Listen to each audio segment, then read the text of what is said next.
Is being live streamed. Cool, right on. Welcome, welcome. What's up, everybody? What's going on? It's like the usual suspects. How are you guys? How's everybody doing? Good, good. Good. Excellent. I'll make sure you take Patrick. Hey, What's up, Tia? How are you? awesome. Thanks. How are you? Good, good. Yeah. All right, cool. Let's start things out. Let's get some wins going. Who's got some wins this week? Can I start? Someone's got a big win that they're just ready You're to. unmuted. Go for it. I'm just so excited because literally right this second, I'm training my brother on how to use lead generated and then take those leads and put them other places for me. So that is a big giant win that I am outsourcing, and it's within the family. So he's Super cool. training. Yeah. Yeah, it's pretty exciting to, it's really rewarding for me to see some of the impact that I've had on you guys. But like this started out as strangers for all of us, and to have it be somebody in your family that's having that impact is that's pretty awesome. That's pretty amazing. Right. That's why I'm like bursting at the seams. Like, let me go first.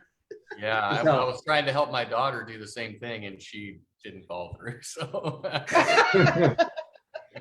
I think some of these you just got to lead by example, and I've learned to try not to push people too hard and just like show them, right? Like show them what's possible. I think a lot of people, maybe people have more trust in me when they see that we're like traveling around the world or driving around the country in our RV, where it seems like that's what I want, right? That's what I want. So there's like something that goes with it.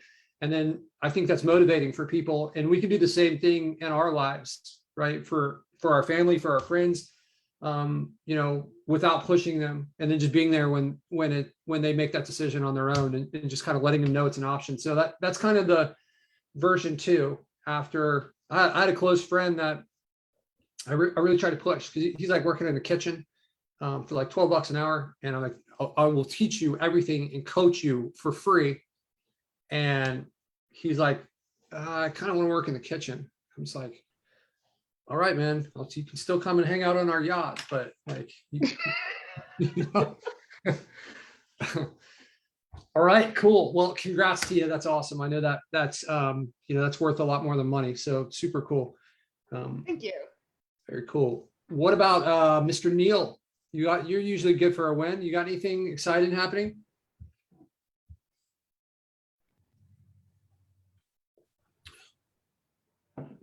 You want me to ask you to unmute? There you go. There we go. Yeah, Patrick, I follow, what you and Jeff and other people in the group say. And I had an instance this week where, this guy, he's definitely mailbox, and he's got huge potential to really become, he's opening up in the next 6 months, another location, another big city. But it's short money. It's not like a big ticket item, but it can be with some of the stuff he's going to be getting into. But right now it's mobile welding, right? I think I've mentioned this before, and the guy's just super nice guy, and we have a good relationship. And I listen to what you guys say, because we're getting him a ton of leads now, right? And I looked, and 6 of them were commercial, and he's paying us $300 a month. And I called him up, and I kind of put the ball in his court to see what I said. What do you think this is worth? I said, you're paying us $300. I mean, we know it's worth more than that. I mean, what do you think it's worth? Now, he's only been paying us 2 months, so I don't want him to think I'm going to jack him up every, So I said, I'm not going to do this every month. Let's talk about something till the end of the year, then we can revisit this. And so, look, we agreed on another $200 more a month, right? And he was more than happy with that. And then we'll readdress it as we get into higher ticket, like fence, wrought iron fencing and stuff like that, which is what we're pushing for now. Because I think I can get this guy to 3,000-4,000 a month once he opens up his other location and we get into those bigger markets. So Yeah, absolutely. it was a pay increase.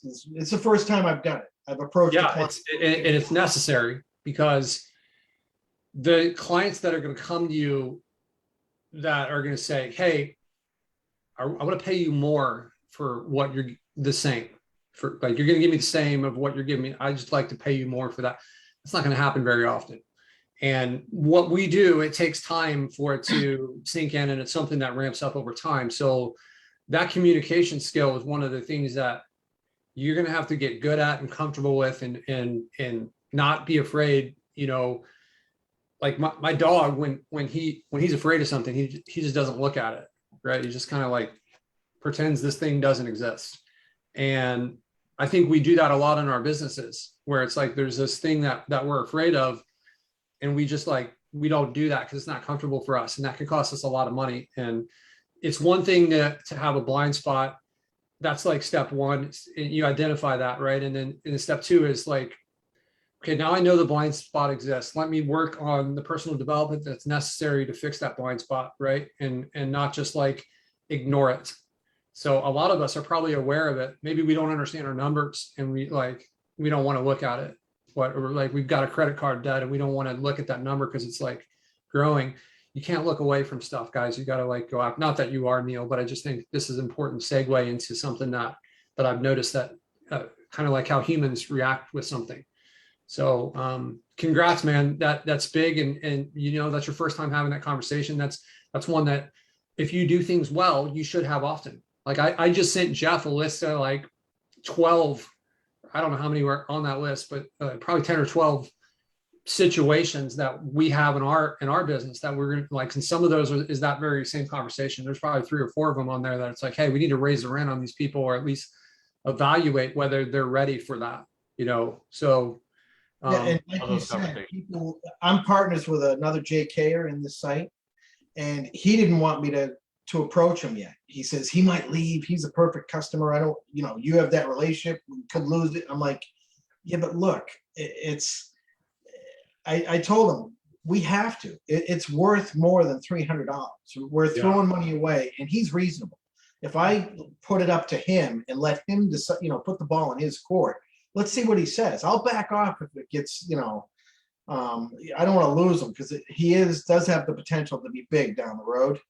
But if I listened to him, I wouldn't have approached it. We'd be out $200 a month. You know? Yeah. It's you gotta, like, I think what you did is 100% what you should do. And there's a lot more that goes into the psychology of this. Is like, if you're giving him something of value, then he's not going to leave. Like that's not an option for him. It's profitable for him to stay, right? If I have a machine where it's like, put $1 in and get $5 out, like now you're getting $6 out, like, and you're like, hey, I want to get $1.25 each time. Like the person's not going to be like, okay, deal's off. I don't want anything like that. That's not how it's going to work. It's just, that's not a possibility. Right. So once you establish that there's value there, that's the end of that conversation in my mind, where it's like, okay, like now we need to do this. And it seems like there's some fear there, and maybe the partner that you have there is, you know, this should be a good, you know, a good step for him, and something that they should recognize this in the future, this fear that exists for this, and make sure that like, hey, this is what you thought, and this is what it turned into. Let's not have this be a pattern, right? Yeah, and I know if you listen back to some of the other stuff that Patrick said over the course of these calls, Neil, I can hear that conversation already happening, and the word fair would be well placed like a dozen times in that conversation. I did use that. I did use that. Yeah, I believe me, I take notes during these calls. Yeah. Because I have my own business, right? But this is a different animal, right? You know, it's different sales, different tactics. So I always look at what the most successful people are doing and what they're doing. So, you know, I take notes, believe me. So how did that play out when you were saying the word fair? Did you feel? Well, here's the thing.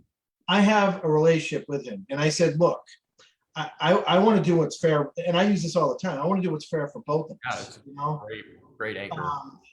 It's obviously I want it fair for you, but I want it fair for me as well. Wouldn't you agree? He goes, absolutely. He goes, and then he goes, you're my man. So Yeah. Yeah, I use fair quite a bit, and I got that from you guys. Yeah, I think it's super powerful. The psychology of it, it really just forces the person to get inside your shoes, right? And kind of look at things from your angle and realize that, like, hey, you're running a business here too. Even people that are like unselfish can forget to look at things from the other side. And when you have those kind of words like that, it can really twist things around. After playing poker for a living for 10 years, I started to really pay attention to the way people say things and like the power that it can have. It was, at the poker table, the best strategy is to not speak if you're talking to somebody that is like really good at the game. Just like keep your mouth shut. For me, it was always to speak, because I want to engage them and get them to talk. And hearing the way you say things, like if the person's an amateur and they speak, I'm going to make the right decision almost every single time. If they keep their mouth shut, there's so much less information. And moving into this, like it became very powerful in sales to the way I was like phrasing things and positioning things and hearing the way they're saying things. There's so much information. If you think about when we're communicating, right, the thoughts happen in our head, and then we've got this mechanism that's going to turn it into words in our body language and our tone and everything, and stuff's going to get lost along the way. So it's important. This is why listening is so important when you're doing sales. This is your opportunity to not only hear what they're saying, but like kind of feel what they're saying and think through it. And when you start using powerful words like that, I think it just kind of like changes the dynamic, especially if you do it in the right way. Like if you rip through the word fair, then it might not stick as much. But if you kind of if the tonality is something like this, like, hey, we've been doing a lot of work on this, and I know I can see that you're setting appointments, and we just want something that's fair so that we can get paid for what we do and you can get paid. And this way, if it's fair, then moving down the road, we've got a great recipe for us to grow together. So as business grows for you, it grows for us. And that's the way it works long term. If you use something like that, then it's very like warm, and there's like a casualness to it, but it's also, there's like a firmness to it as well. That's what's worked really well for me. And it sounds like you picked up on that, and I'm glad that you did. And it's awesome to know that these calls are having an impact on you, and from the responses we get, so many others. So yeah, fair is 100% you guys. And actually, I have it on the top of one of my cash flow sheets and other stuff.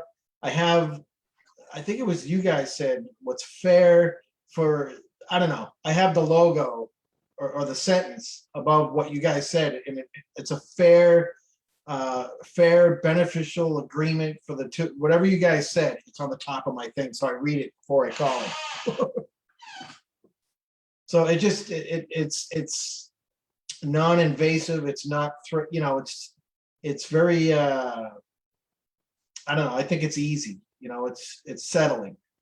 Yep, that's right. And like, if you're somebody that is empathetic and like care and has integrity, and like, then it's important for you to be fair. Like some people aren't going to respond to that, and they don't really care if it's fair or not. There's people that are willing to step on people's faces and like try to do all kinds of bad deals, right? They definitely exist. They're out there, right? So it's a trust factor for sure. Yep. Okay. Awesome, Neil. Congrats on that. Jeff, I think you had a win. Somebody shared a win in the group. They said they couldn't be on the call. You want to go to that one? Will Gill. He can't make the call, but he says he got a couple wins. WordPress site builder hired after her project trial went great. I'm not sure what that means. Interviewing a new content writer, moved to a second VA from part-time to full-time, 3 new clients on trials, 4 live GMBs, 50 reviews, and more calls set for tomorrow. So that's awesome, Will. Congratulations. And thanks a lot for sharing, even though you couldn't make the call. We really appreciate that. Yeah. Awesome, Will. Congrats on that. He's somebody I've been talking to a little bit here and there too. And it's that guy's hungry, man. I think he's going places. We got Raphael shared real quick in the Facebook group that he got a new client for a kickoff package. So he's thanking Caleb for that. Elliot and Caleb, good guys right there. Bonjour, Laurent. He has his hand up. Bonjour. What's up? Bonjour. How are you guys? Good. How are you? Good. So I have a win to share here, and that might not be a big win for other people because maybe some people already crossed that bridge, but I did not on my side. So I am tapping into my warm market, okay, and in fact I was giving some value in advance. I was giving some free work for someone that I know, and now she reaches a point where she cannot take anything free anymore. She's feeling forced to give me money, so I'm gonna take it. I think congratulations on that, and you've kind of earned her trust to the point where she's going to pay, right? If I can give you some like feedback on that, I want that to not happen again, where you're not getting paid, because like you need to like get paid before that. Not everyone is going to have this attitude. And there's the opportunity, if you're creating that situation, she probably could have paid you a lot sooner. And I think if that exists with other clients, then they may never come forward and say that, right? They may not even know. Not even it could be an organization thing where they don't even know where their leads are coming from, right? So congrats on that and earning that. But I think there's something to take away that may be bigger than that, Laurent. Do you understand my point here? I got it, definitely. Okay, awesome, man. How you doing, man? It's good. I feel like you've been on the call, but you haven't spoken up in a little while. I was super busy the last month and a half. I did register to some additional courses. You mentioned a couple of times that we should not just stick with what we were learning in GK. And I've been joining a group where Devon is going also, which is a rank fortress from William Jones, and it's awesome. Listen, I'm learning so that's insane. I'm gonna see if I'm gonna get him on one of our calls too. And I'm supposed to be on. Hopefully the offer's still open from William. I'm supposed to go on one of his calls and talk with him a bit. We just things haven't lined up for us on our end to be able to do that yet. But coming soon. Williams group is a great group. I've heard nothing but good stuff about it. So really cool to see you there, and congrats on the win. Cool. All right. So do we have any other wins? We got more people on here that want to share some stuff, successes. That's all we have in the chat at this moment. All right. All right, cool. All right. So a couple of things I want to talk to you guys about. I started thinking about the training and stuff that I've been doing here every week. And I've kind of had this holistic approach of let's try to provide as much value on these calls as we can in all these different directions. And, that's great, but I'm going to shift the training. There's a couple of things that are going to happen. There's one, this group, I think at some point in the near future is going to be mostly for technical support. I'm not going to go into all the details of this, but I'm going to be launching a different group where I'm going to be doing a lot of coaching. And it's going to be free for people to join this group. But I can't manage all of this stuff. And, I think there's a lot of benefits for me to have this in a separate area. So this will be technical support more. It's not happening yet. And I certainly don't want to abandon any of you guys that have relied on these weekly coaching calls. The coaching's not going away. Second thing that I think that would be really smart for us to do is to, instead of just like giving like general advice on all this stuff, what I've learned is like, we should be focusing on how, like, let me build my training and give you guys more explicit instructions on how you can take this stuff and make money from it, right? Rather than like, hey, here's some broad strokes on stuff. So I'm going to try to make a shift with future stuff to make it a little bit more applicable to, and maybe related to the software. How can we use the software to make money, right? So I'm still going to give you the support with like any of these other agency type questions and stuff, but that's a shift that I'm going to be making. I'm going to be like really strategizing on the different ways. We've talked a lot in the past about getting the white label version for reputation management. So with this decision, I'm going to prioritize that higher. We've got a lot of pieces that I'm putting in place now, and I've kind of already made the commitment to not add a lot of extra features until we get what we have partially built in place. And this includes Google Analytics. So we have Google Analytics connected on our development server. We're waiting for a different API approval that I think will be much easier to handle and deal with Google on.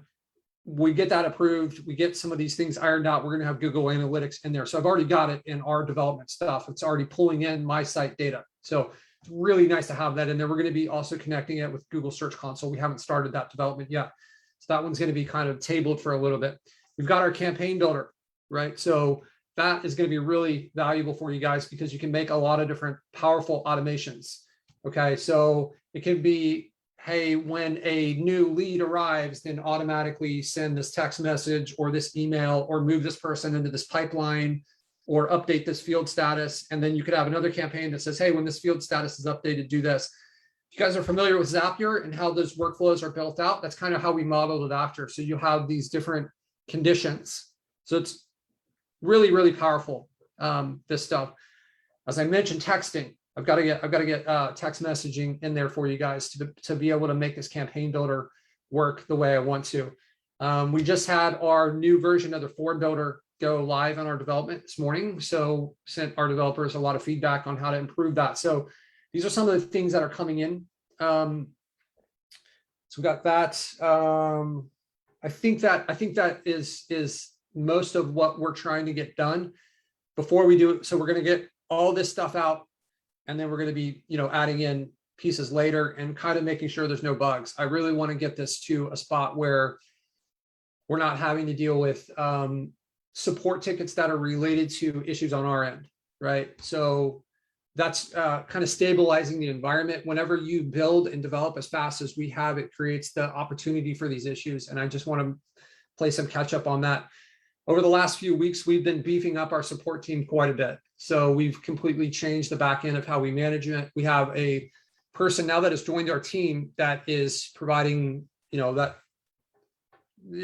just really happy with the direction of the support team and the manager that we have in place for support moving forward, kind of systematizing and creating operations for us.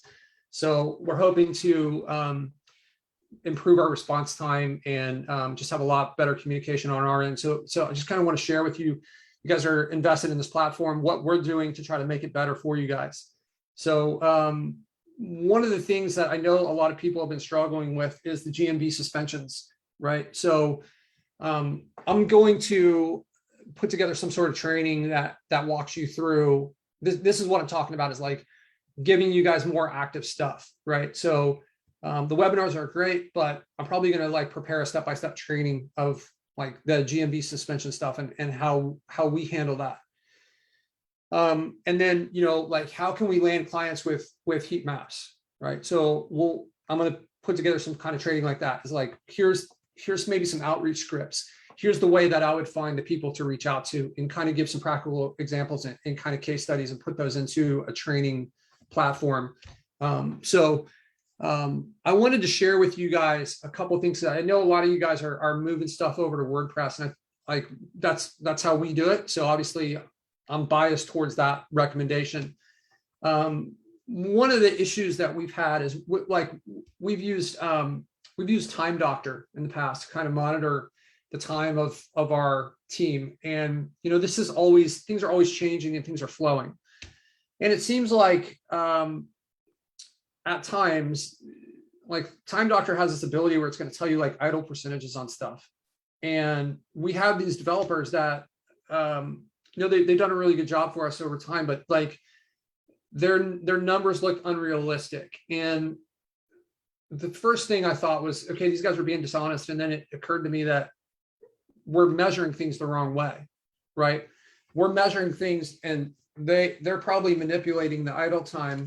Maybe, I don't know. It's impossible to say, but it seems humanly impossible for the numbers that they're at. So our managers have a meeting every Monday and we went over this, and we've gone over it, I think, for 3 weeks in a row now. And we've kind of come to the conclusion that we should not be measuring their time so much as measuring their productivity and paying based on productivity and things need to be measured. There's no doubt about it. That's like, if you guys aren't measuring things, then you know, you can success leads clues, and you can see some of the companies that measure things, and like there's just like pretty much every successful company is measuring things in some way. So one of the things we did, I'm going to share my screen real quick, and I'm going to share like, so this is just something for, hang on one second. Let me just make sure I share the right stuff here. Please stand by. I have that open. What I did with it. Have this stuff all prepped and ready. Okay, here we go.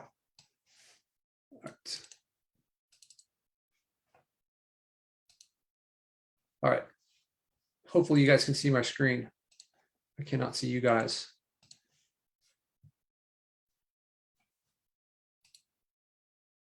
Jeff, can you see my screen? I don't know where the visual went. Yes, 10-4. Okay. All right. So over the last week, I've asked my managers to kind of build out a list of the things that the WordPress developers are doing. Because what the first step is, let's kind of categorize what they're doing. Okay. So these are the different tasks that we have so far, and there's probably more that will be on here, and maybe we'll get rid of some of these and kind of combine them. But so we've got like creating a homepage from scratch is going to take on average how much time? Moving copying an existing site, because a lot of times what we do is we'll just duplicate an existing site, especially if it's in the same niche. And then we will move everything over and we'll swap out the content and we'll swap out the images, right? And then so that's an entire domain. Sometimes we're doing that with like a service page or creating a blog post. We've got a site speed issue, so we'll have them work on that. Sometimes we'll build a theme from scratch. This one is something that's pretty rare. Moving a site to a new host is something that we've done. We've moved, like I told you guys, we've moved a lot of our stuff over to web host Python. There was some confusion. I think someone said that I was paying $400 a year. I don't know if I misspoke or there was misunderstanding. I pay about $130 a month for my web host Python subscription, and we've got like 400 sites on it. So we've moved a lot away from other domain or hosts that I didn't really like as much. Making page live, for us, that means really just like checking to make sure everything is good. So we'll build out the page, but we'll kind of have them go back through and check the text, especially if we're like copying it from another domain. We need to check the footer text to make sure it doesn't mention some other city, or, you know, the images don't have the wrong city as a part of them, or, you know, they're relevant. So it's kind of like a review process there, submitting site maps and crawl requests, and then adding Google Analytics and Search Console. You guys should be adding that to all of your different sites should have that. So another thing I want to share, I'm going to pause my share real quick. And okay. All right. So it's kind of hard to know where you are relative to work. Like, you probably want some sort of baseline. So what I told you guys that we were going to start measuring things in our agency. And I had one of our managers go through, and this is over, I think, the last like 5 months or something. So what we're going to be doing moving forward is we're going to have month-to-month numbers on this. So this is the data that we've gathered from like tracking our stuff. So we've had 12.5% of our stuff was suspended when getting a GMB. 75% of it went live. 12.5% went into pending. So you can kind of see these two numbers are about the same. The percentage of the time we actually get the code. So this is where we're using Indeed and Craigslist, just like I've kind of taught you guys. So we get our codes 53% of the time with our strategies. Okay. The average cost of a GMB. So this is kind of like, we pay $50 for a GMB. So when you calculate that, when we're actually getting the code and we're paying for it, like, and it's going live, I think, is the other part of that. So it costs us $62.50 to get one to go live. When we get the address, it's 40% likely to be a live GMB. So that's after 264 that were sent. I think this kind of got like combined into this row. Whatever, you guys understand that. So 264 GMBs total. So 17 pending, 18 suspended, and we received 140 codes. So I thought this could be valuable to you guys to kind of give some baseline of where we're operating at. And if you look at this, this is, I think, over the last 5 months, right? So kind of gives you an idea of, we're getting probably 50 GMBs a month is what we're doing. And if you look at these numbers, and I don't want to pretend that this is linear, right? Where it just means that every time we send one out, we're going to get it. Like that's not how it works, because there's chunks where you kind of go through with Google where things are getting more suspended now than they were a month ago. And I would predict that it'll probably swing back the other direction in the next month. So that's what I mean, where it's like kind of like goes up for a little while and then it's back down. And I think right now we're kind of in a suspension cycle. That's what I've seen from a lot of people on my team. That's what I've heard from other people in the group, and of like, hey, we're having trouble with suspension. So there is something to be said though, like we're still getting stuff to go live, even though more stuff is getting suspended. So if I were to send out one postcard a week, and let's just say that right now we're in this spot where 80% of the stuff is getting suspended. So it's probably going to take me like 3 or 4 postcards before I get one live. But if I send out 10 this week, then I'm probably going to get 2 of them live, right? And then so the more you do this, like some of them are going to go live. And what we're doing with this data is we're going to start looking for patterns, and we're going to start like paying attention to like suspension percentages based on the category, the business category and stuff like this. So last week or 2 weeks ago, I think it was, I told you guys, I think it's important for you to measure stuff. And this is like, we're putting that into our business. The mastermind that I'm involved with and that Jeff is joining me in, they talk about knowing your data and how important that is. And as I dig into it and I study successful people, it seems like they're all like, they know their data. So it would be foolish of us to just not pay attention to it and to not take advantage of this. And the best part about this is with the tracking that we have in place, this stuff is almost like, it doesn't take any time for us to know this, because we have this stuff in spreadsheets. We have a column that says like what status it is. And then we can use that in formulas to basically calculate these numbers in real time. So is there anyone that has questions on this? Is this valuable to you guys? Are you guys kind of liking this data? I know I haven't shared stuff like this before. Yeah, there's a few comments in Facebook that are saying, yeah, great data, and thanks for sharing. So okay, cool. All right, I'm glad you guys are getting something out of that then.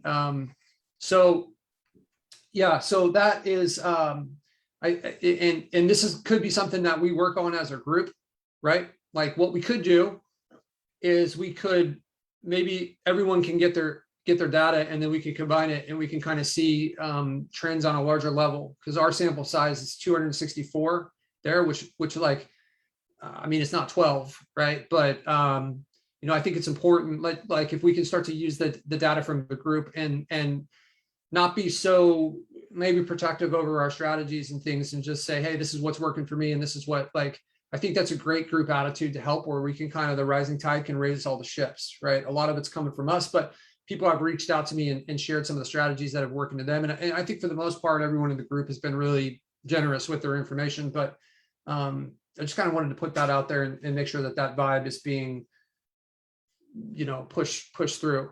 Okay. So do we have any questions on anything outside of this? Anybody struggling with something in their agency that they want me to go over? Neil, did Patrick get a bigger RV? Yeah, I did. What do you think of this? It looks, it's the gas mileage has gone down, but it's more comfortable, so. All right. So one thing I'm going to do is, if we don't have any questions, I'm going to give you guys just a little, I'm going to throw out a lesson here. I'm just going to kind of create this in real time. All right. One of the things, so keeping with my new idea, is I would like to, let's talk about like prospecting and using the heat map as a way to prospect. Because I know that, I've seen a couple people that have had the system for a little while, and they haven't taken full advantage of it. So if I were in a spot where, let's say I was like making less than $10,000 a month, and I had stuff in place, so I would go back to it of like, I think it's really important that when you build, you do it in pieces, right? I think the video was on April 14th. I personally think it was one of our most important calls. I don't think it's advisable to build out like 100 sites without having your sites rented. So on that call, I believe it was April 14th, I said, hey, get to 25 sites and then have like 60% of those rented before you start to build more sites. That's how I would do things. You wouldn't build 100 houses before you rent out a house. And, there's, for some of you guys, there's higher costs than others of us per site, right? Where we're paying more for the website, the monthly website. For the people on WordPress, you're not really, you're paying for hosting, but it's pretty cheap, right?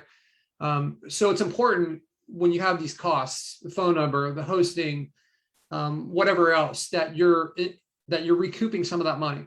And you don't want to build 100 houses before you make sure one of them works either, right? So it could be that you build these houses and then later you realize, oh, I forgot to put sinks in the house. So the first 25 is really it's a really good way to kind of like, like cut your teeth with and make sure that you're getting things done. You're going to learn a lot from that first 25, and then you use that knowledge, and the second 25 is going to be better, and then it's going to repeat.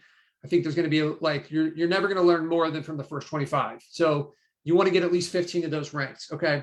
So that doesn't mean but if you want to go out and prospect, then like, here's some strategies that you can use, and just take that into account when you consider,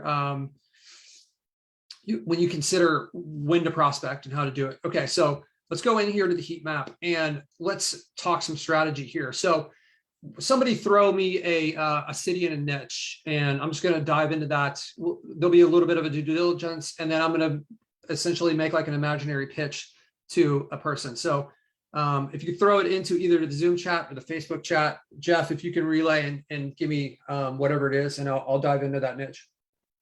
Well, Will threw in a whole bunch of different niches: electricians, flooring, gutter cleaning, dumpster rentals, junk removal. Any of those? Okay, somebody else give me a city. We'll do electrician. So let's just pick a city now. How about Dayton, Ohio? Dayton, Ohio. What a town. What a town. Makes you want to go there, doesn't it? It does. All right. So my first step that I'm going to do is this is kind of like, if you didn't see the call last week with Shiv, and he's looking for like the difficulty of the niche, that's a good call to definitely watch. There's definitely some things I do differently when I'm doing my due diligence. One of the things I like to find, well, like, I'm just going to do a search here. So I'll do electrician, Dayton, Ohio. Okay. All right. So we've got the ads here. So right off the bat, that's something I'd love to see. I love to see that people are paying for leads when I'm getting ready to potentially sell leads, right? Wait. You can see, you got something. Share screen. Oh, yeah. I was following you, but Okay, so I did a search for Dayton, Ohio. You can see the ads up here.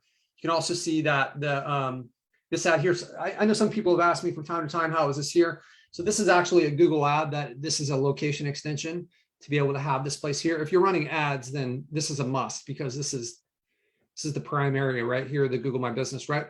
So we can see in here, we've got Bottom Electric is the one that came up. And it's important to know that because they came up first, it doesn't mean that they are first all over the city. They may be 10th all over the city. So as a part of my due diligence, I want to find out who is the top person in the city. Okay, and I'm not just going to assume that it's them because they're first at this spot. So if I click into this area here, how do I know? We know how the heat map works, right? Where our GMB rankings change as we move across town. So this is Dayton. Over here, Dayton, so this is Bottom Electric. I don't know where they chose to show the map rankings for this search. Like, I have no clue where it did the search at. So I know that they're first for the search that they did, but that doesn't mean that this company is ranking all over the city, because like that's what the heat map's all about, right? The rankings can change dramatically. So it may be that this is the first company, but I want to find out. So here's what I'm going to do is I'm going to go to google.com/maps. Okay. And I'm going to get this Bonham Electric's information. So I need to go here to get, okay, this company's information. So that is their GMB, right? 82 reviews, 82 reviews. We know that's the same company. So if I click on this share button and then I click copy, this is not the link we need. We're actually working to make this one work as well. But right now, what you want to do is you want to copy this and paste it up here. So most of you guys know to do this. And then just chill for a second and don't do anything. You see how it says short URL and now it's gone? This is what we're waiting for. So this is the actual map URL, and this is what the heat map likes to work with. So I'm going to go over here to map URL and I'm going to paste this in here. So another thing that we want to consider is the keywords. Like, how do we know what keyword to go after? Like, so I just randomly typed in, electrician, and that's probably the best one because it's so general. But I've got Ahrefs here, and there's a lot of other ones like this out there. If you guys are short on money right now, then one of the ones I really like is called Keywords Everywhere. Okay, so I think the way that works is you pay like, it's this site right here, keywordseverywhere.com. So if you don't like, Ahrefs can be more expensive, but this, you pay $10, you don't pay a month, you get 1,000 credits. So I think each keyword that it returns is a credit. And it's kind of like when I do a search like this, it will, let me go back. It will put all the keywords that are related to this over here in their volume, like the associated volume. But I've got the fancy one. So I'm going to use this one for this demonstration. So you can see like electrician has 132,000 searches a month. Electrician near me has 129.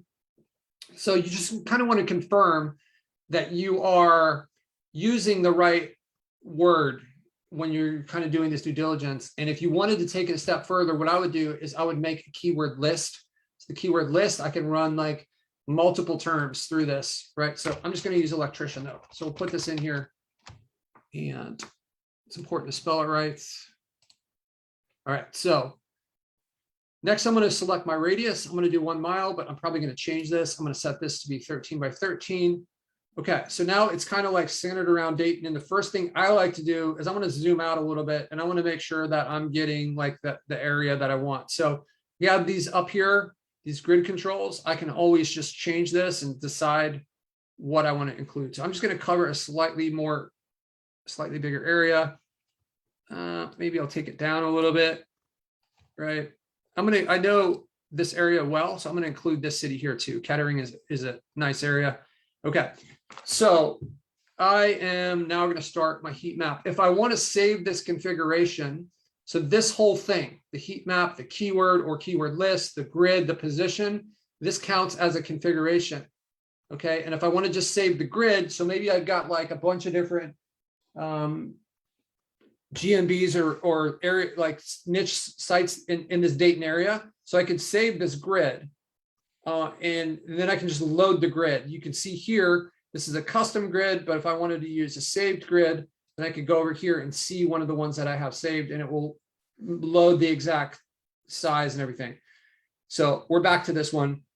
Just as kind of like another tidbit, you guys know you can also draw on this and make this like, if I want it to be like a certain shape, I can do this, which is good when you're near water or you're trying to like maybe not include some ghetto area that you don't care about how you rank. Okay, so now that I've got this, if I save this grid, it would redraw the same shape in this exact same location. So that's kind of the benefit of that. And it's really useful if you've got a bunch of like clients in the same city and you're constantly recalling it. So I'm going to click on Start Heat Map. Okay, so we're going to give this thing a minute. And like, I think you guys probably know that it can take a few minutes for this thing to run, and you don't need to be sitting here.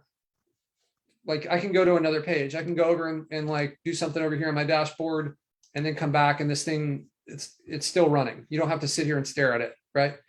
Okay, so one of the things I like to consider when I'm looking at the difficulty of a niche is how much content. I know that Shiv is not too big on that, but I think it's something that influences ranking. So I consider it, but just like Shiv did, I consider it with a grain of salt.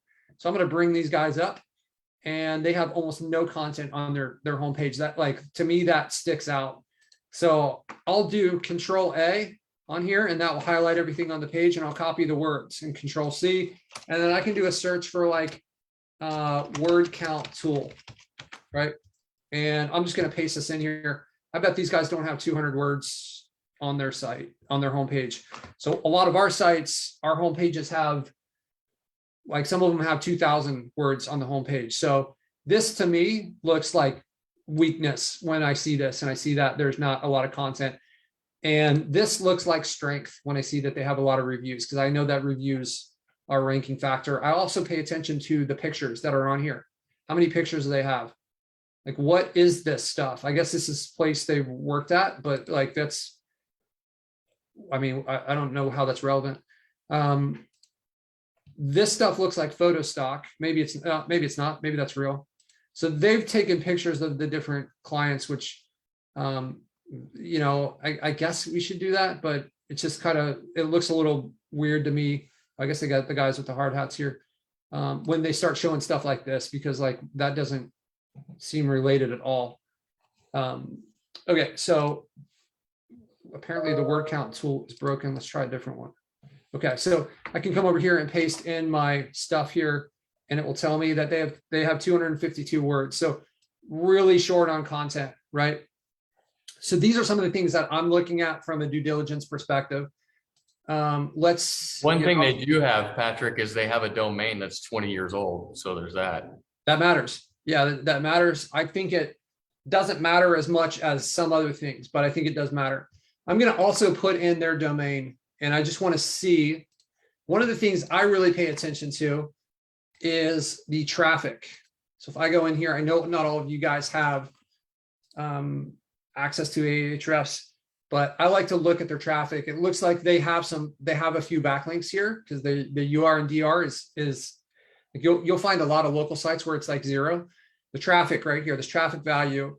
So what this is it's basically they're ranking organically. This is about organic traffic. That's what that number represents. But if you were running Google ads, you would have to spend $523 a month to get the same amount of traffic. And it's like, who knows how they calculate that, right? But you'd have to spend $523 a month to be able to get the same amount of traffic from Google ads that you would get from organic. So it kind of puts everyone on a level playing field and lets you know the value of what they're ranking for organically, right? So I like to come over here and look at the organic keywords and kind of see what those are. So you can see that a lot of what they're ranking for, this is an important one right here. It doesn't matter so much to rank for this, because they're going to find you. If you search for that name, it's not like a lot of other people are targeting that, right? So these are the ones that matter here. And you can see that their position is 3rd, and it looks like it was previously 4th. So it's good to know that. It's good to know who like the major players are. And this isn't considering the like what the heat map is. This is only considering the organic area, right? So down in this area, it's not considering this area at all. Okay, so all right, let's go back and check our heat map tool, and we can kind of see we're almost finished here. Once we're here, this could actually be someone we want to prospect, because looking at where they're not ranking, there's a lot of areas on this map.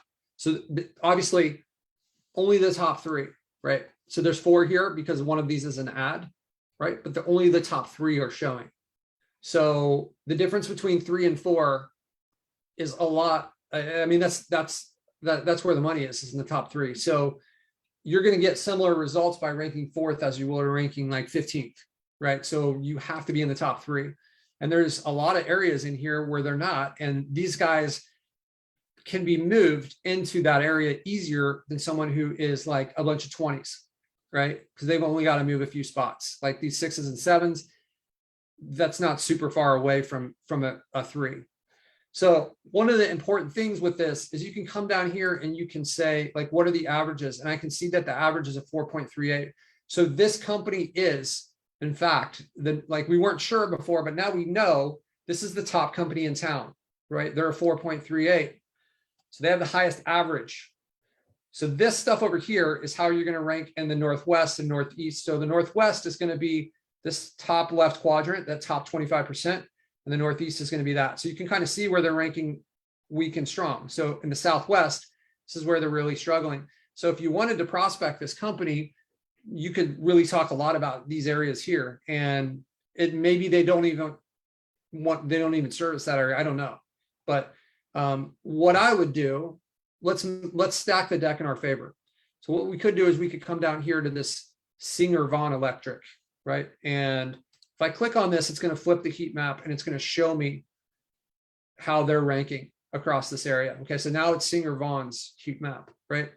Another thing I can do, a cool little trick, if I click here, it opens up the GMB into a new window, so I can go right to them. And this looks like a company that I would want to work with. They've got 72 reviews and they're 4.8. They must be doing something to make people happy, right? Sometimes I'll take a minute and I'll just kind of look and just gauge whether this, like when I see something that's this strong for reviews with the score, if I'm considering working with them, I want to know if these are real reviews. And like right away, our electrical box overheated and melted the panel.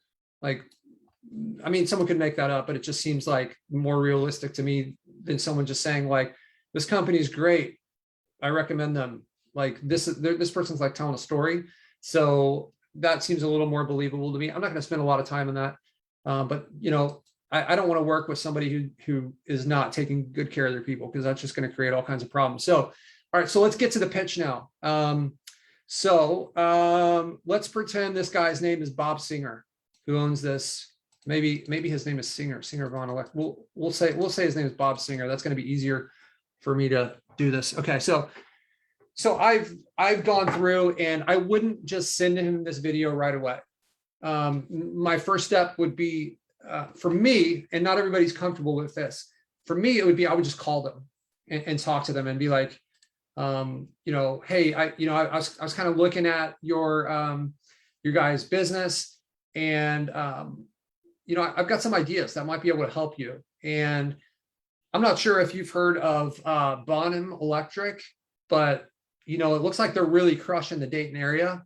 And you guys have 72 reviews. So you guys are clearly making people happy. And you know, what I try to do in my business is I want to make sure that the best people are getting in front of their clients. And I'm wondering, would it be okay if I just like threw a little video together and send it over to you? And you know, if you don't like what you see, like no hard feelings, but you can take some of this and maybe use it, and you know, maybe you guys can get a bigger piece of the pie. And if you think that you know, it sounds like something that's interesting to you, then like, hey, maybe we jump on another call and we can discuss this further, right? So I don't want to go and make a bunch of videos without having any type of permission, because they're probably not going to get opened. What you could do, if you want it, you could make one video that's kind of like generalized, instead of like speaking right to Bob, right? We could make a video of like, hey, this is how it looks like Bonham Electric is really crushing it. Here's like, I would explain how this works. So here's the language that I might use to give that explanation. I would say something like, this is a tool that we have, and it measures the ranking of this area right here. This is the most important area. About 50 to 70% of the clicks that happen are going to happen in this area. So it's really important to rank here. Ranking here can mean the difference. So you want to speak in numbers, something that's not in like leads and stuff like this. Speak in like dollars, right? So, you know, ranking in this top position can be worth, depending on the value of the niche, the value of the business that this person is providing, this could be worth millions of dollars a year to a company in the population. So you want to kind of have that in mind and say, look, this could be worth tens of thousands of dollars a month for you guys to be in this area.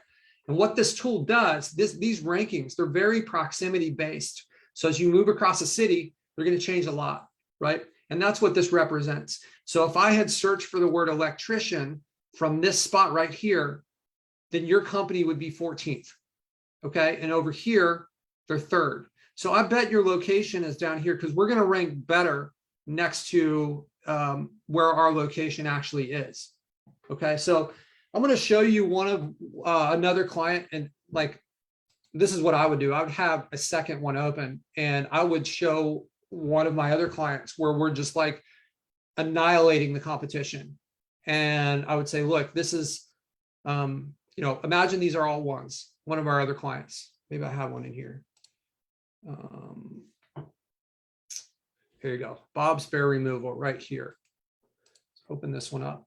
So this is what we did for Tom's Electric Company over in Tahoe, right? And what this means, and I would open up my calls for Tom's Electric Company, and I would show him, like, this is the calls that are associated with rankings like this, okay?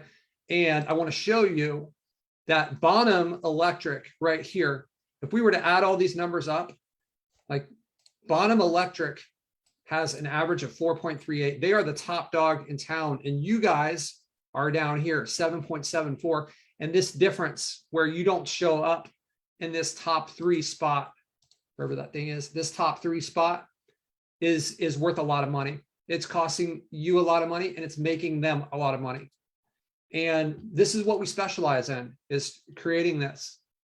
So, you know, if this sounds like something that you're interested in, I would love to discuss it more, because I saw your reviews on here. Look at these reviews on here. You got 72 reviews with a 4.8 rating.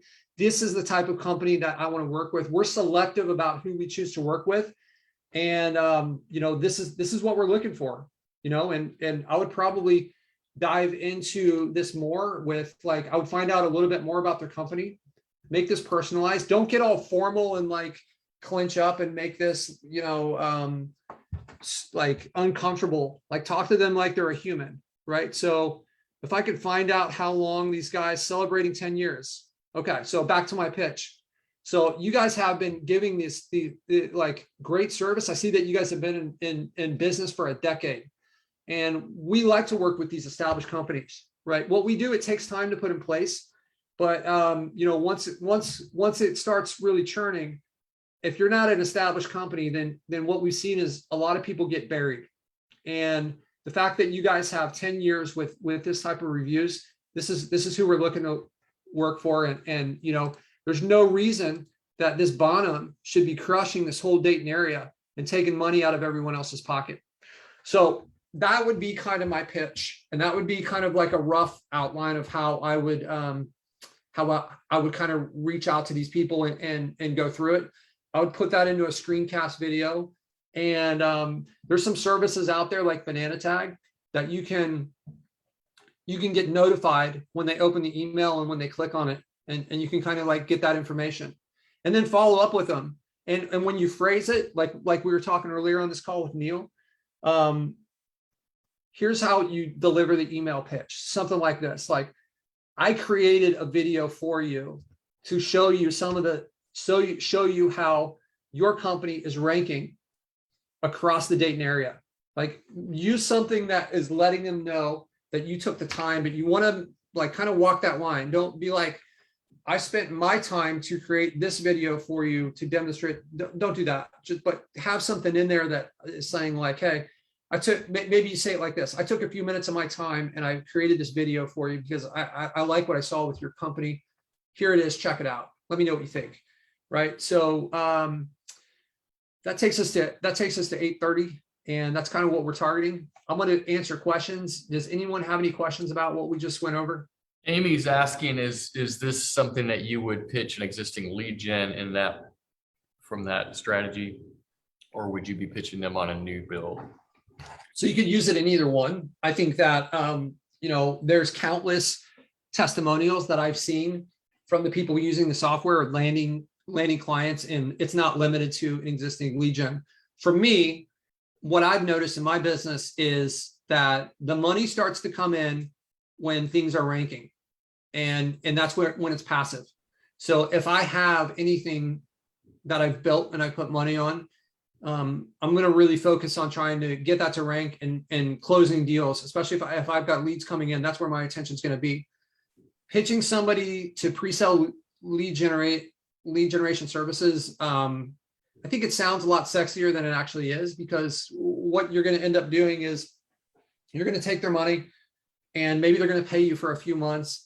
And, you know, let's be honest, it's unpredictable a lot of times how long it's going to take before we're really producing a lot of leads. Like I know that like there's this weird rule of thumb that exists that says 3 months, but that doesn't seem like it's accurate for me. You know, I think a lot of times it takes us longer. It takes us like 6 months before we're really, or, you know, we've had them take a year or even longer. If we're, you know, when we get referrals and we get kind of pushed into the niches that we don't get to choose, that can be like, we can have a battle ahead of us. So it's not going to be a great experience for you or your client if you pre-sell them on lead gen and you're not able to get them results. So I really like to get things in place, get the leads coming in, then the sales process is a lot easier too. So if you're kind of in that spot where you don't have leads coming in, yes, you could go and put money in your pocket now, but you may lose that in the next few months. How long are they going to pay for with no leads? And a lot of you guys that like struggle with sales, I think maybe part of why you struggle with sales is because you're not sure you can actually produce the results. Once you know that that's the case, then the sales gets a lot easier. And if you have it being delivered to them and you can get them on a trial, then like, it's not so much as a sales conversation as a negotiation, assuming that they are a company like that Singer Vaughn Electric that has all those good reviews and such, like clearly they're giving great service. If you get a company like that on a trial that's been around for 10 years, there's a really good chance that they can become a client, right? Whereas like somebody who's just starting out and like, maybe they're not going to answer the phone, they're not professional when they do, they don't show up on time or they don't show up at all. And like, who knows all the stuff. But so you don't really have a valuable asset until you have one that's producing, in my mind. When you have one that's producing, then it's like you've got something that is just like, you get to set the rules of what's going on. And that's where that's what we want anyways. We want this to be passive income. If you don't have the stuff coming in, there's nothing passive about it because you need to be doing all that work for it, right? And yeah, maybe you can have some of that money, but building the sites and getting some of this stuff in place can take some time. This is why what Jeff and I have switched to, where we don't do that like ongoing monthly fee. We do a startup fee. For us, it's $1,500. And then like, we're good at the sales part of it. We know without a shadow of a doubt that we're going to crush the competition in the area. It's just a question of when. So our pitch is, if we're pre-selling, is this is a startup fee. We're not going to charge you anything else until the leads start to come in. And then when they do start to come in, we're going to set it accordingly.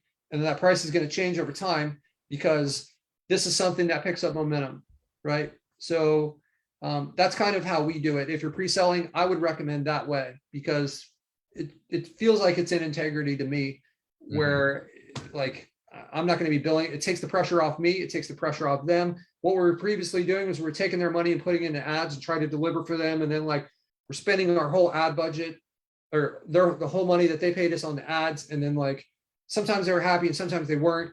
And then we're building and paying for all this other stuff and we're losing money. And it's like, we're under the gun the whole time. And it's just like, it was not a good formula. And I really like this startup fee with no pressure to deliver. Like we're gangbusters when we close a client to try to get everything in place, but the client's not breathing down our neck for the results right away.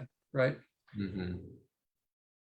Okay, yeah, cool. That's worked really well for us. We've had a few of those because we just started that at the end of last year, and we have a few that started producing within the last 2 or 3 months that they weren't like simple niches. They were pretty competitive in fairly competitive markets that have started producing, and we're crushing it for the client, and they were happy, and didn't have to string them along with some kind of like monthly fee or get in the weeds with ads and all of that. So I like the model a lot better.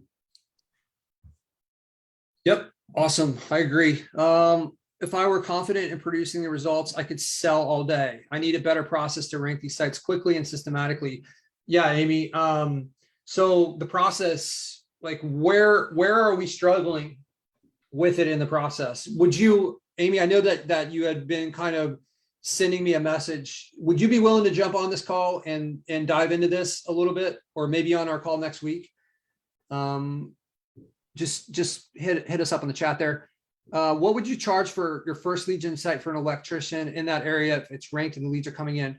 So Will, that's a great question, and there's not a simple answer to it, but here's what I would do to determine that is I'm going to open up my Facebook account, and actually what I'm going to do, I'm going to open up and I'm going to go to the lead generated group, and in that there is a good resource called Files, and there is this Homeadvisor PDF tracking thing. So I'm going to open this thing up, and then I'm going to do, oops, it's making me download it. Hang on one second.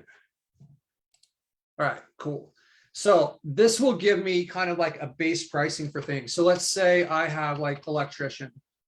Once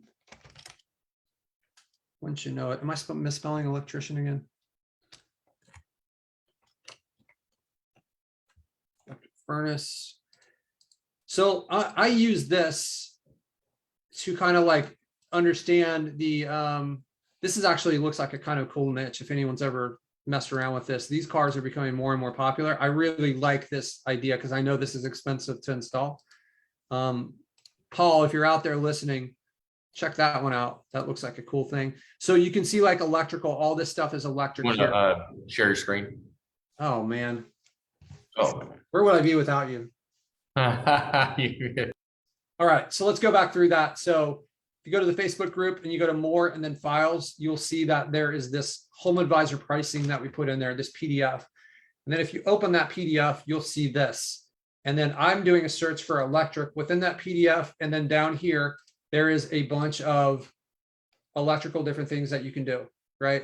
And what this is the lead cost that Homeadvisor sells these leads to multiple people for. So I believe this first column, somebody can correct me if I'm wrong, but I believe this first column is if it's either if it's residential or commercial, or if it's like sold multiple times. So the reason that it gives us a baseline to know what our leads are worth. And I know that I was talking with someone that had a remodeling site a few months ago, and they didn't know where to price it. And this is how I would determine where to price things. And they ended up selling it for like $9,000 a month, but then like it actually ended up not working out, but that's beside the point. That like we were able to discern the value here, right? So you can see that this is $51 for a lead and this is $59. So you could probably take the middle of this and just say it's 55. So now I know, and kind of look at your leads, Will, and say, okay, so I've got, how many leads do I have coming in a month, right? So I'm going to not do a paper lead. I hate it. I don't want to have to like go and count and what's a lead, what's not a lead. It's not scalable. It's not a great experience for the back and forth with the client. And just not how I want to run my business. What I want to do, I want to come up with a flat fee, and then I want to build their credit card in the first of the month, and I'm not going to have to worry about it. And I'm going to monitor the leads to see when it increases based on the work that I've done. So let's say I'm starting out, I've got 20 leads coming in every month. Maybe it's 25 leads a month coming in. So I'm going to just count it as 20 because I don't want to ever redline a client and then like have it right on the threshold of where it's like unprofitable. So let's say I've got 20 leads. I'm going to say that it's 55, right? So what I'm going to do is I'm going to open up my calculator, right? And so I'll say 20 times 55, $1,100. So if I had 20 leads coming in every month, that's $1,100 for me. How do I get to 20 leads? So one of the ways is using that multiple GMB strategy.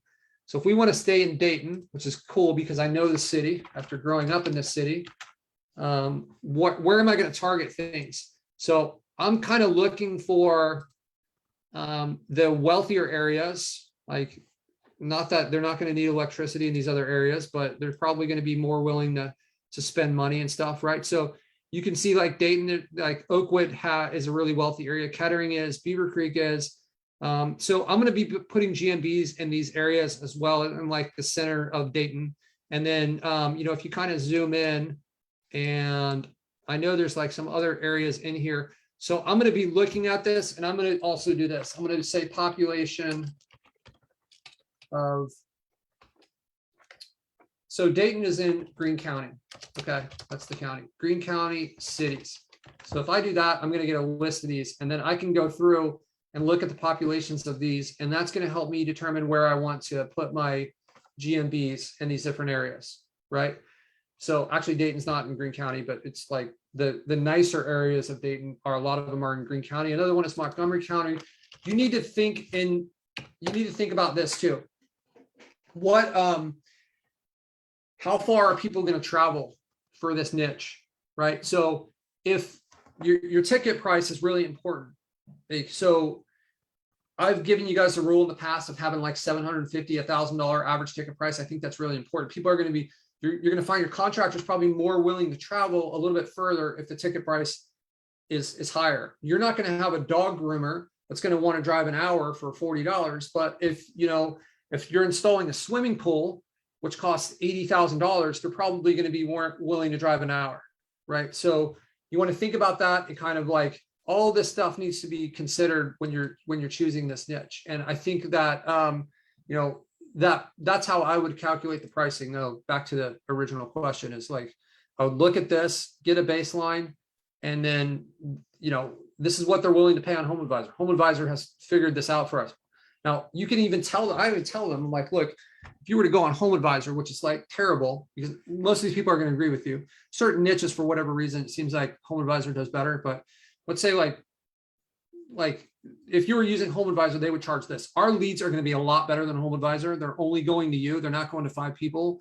And when you really need something, what do? You're going to Google it so that you can get someone to come out. You're not going to go through Homeadvisor. So the buyer intent associated with our leads is a lot higher. This is what they charge. Ours is better. This is what I'm looking for. I'm not going to like let them peg me down to like $22 a lead or something like that. I'm going to come in kind of with like a strong attitude. And it could be that we phase into it. That's what Jeff and I do a lot, is like, okay, it's worth $1,100. And I know that this is your first month. So I'll tell you what I'm willing to do is let's go 500 this month. Next month, we'll go 750. And that will give you time to ramp up and then be ready for the third month, which is going to be 1,100. I want things, going back to the beginning of this whole call, I want things to be fair. That's the way things are going to work for us long term. And I'll tell you what, we don't have contracts. We don't do contracts in our business. We just rely on providing this value month in and month out. So you can cancel anytime. But like if we're doing what we're doing, what we're saying we're doing, then it's going to be expensive for you to cancel, because you're going to be giving up a lot of revenue, right? I'm not taking a very big chunk out of what we send. So that would be kind of my pitch on that. Jeff, do we have more questions or comments, or are we good? I don't see anything.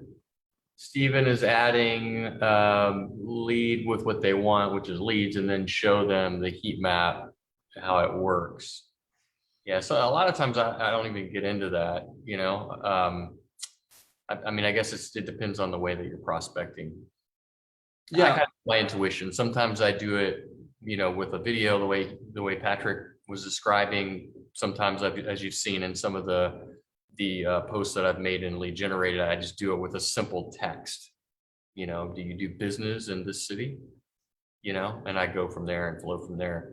And right. Not one that's better than the other. I think it's just I didn't find a lot of results from doing videos. So for me personally, that wasn't the best. Maybe I wasn't doing it right. I don't know, but I kind of just go with what's working. And if I start to get jammed up, the beautiful thing about my job is I have a bunch of stuff to sell, so I can always be mixing it up, and it's all different niches in different cities. So, what works for one may not work for the next. So I can. And your style might be different than like Henry's style, right? Like, so I don't often call anymore. Like I could, I'm not afraid to call, but right. I just find that the time that I spend trying to get through the gatekeepers or get somebody to answer the phone is sometimes it works. I've had great results with that, but the overall, I just tend to reach out not even by email, because I think people are swamped and overwhelmed by emails, but I do really well on Facebook Messenger and just text.